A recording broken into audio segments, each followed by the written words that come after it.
детском саду нас воспитывать. Ася Сергеевна Аудина познакомила со сложной бумагой. Теперь мы знаем, что бумага необычный материал. Она сминается. Она бьется. Ее можно резать. Она впитывает воду. Ее можно сгибать.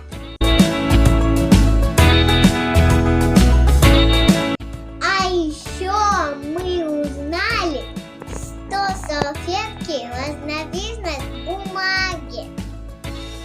А еще из них можно сделать из бумаги поделки и дать любую форму. Вечером с мамой в магазин.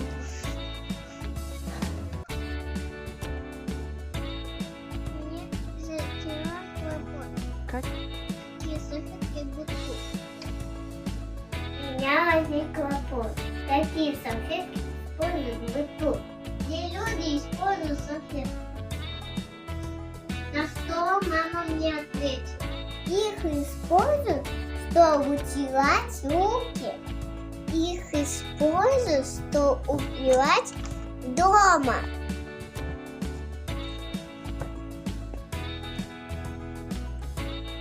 С помощью их убирать на одежде пятно. Я решила выяснить, какая разница влажным салфеткам и бумажным салфеткам.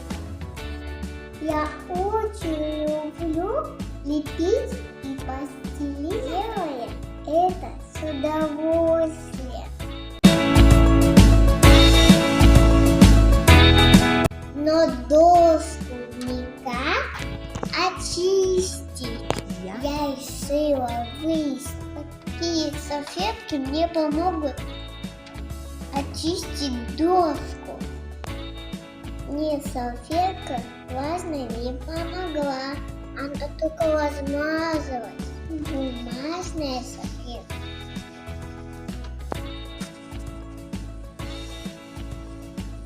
Бумажная салфетка мне помогла. Стилин остался на салфетке. Было. Бумажные салфетки мне помогли доску очищать лучше. Это задачи сухие мне помогли. Чем младшие. Моя сестренка мою куклу замалала фломастером.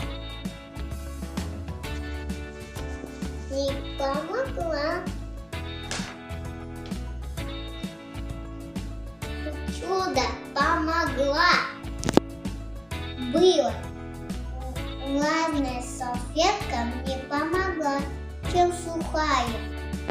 В влажной салфетке есть большое количество мыла. По дороге в детский сад я наступила в грязь. Свои ботинки испачкала. Я вспомнила о своей салфетке. Было. Салфетки мне опять помогли влажной салфетки. За время исследования я много салфеток правильно я сделала. Сейчас мы узнаем. Чашечки с водой я опустила салфетку.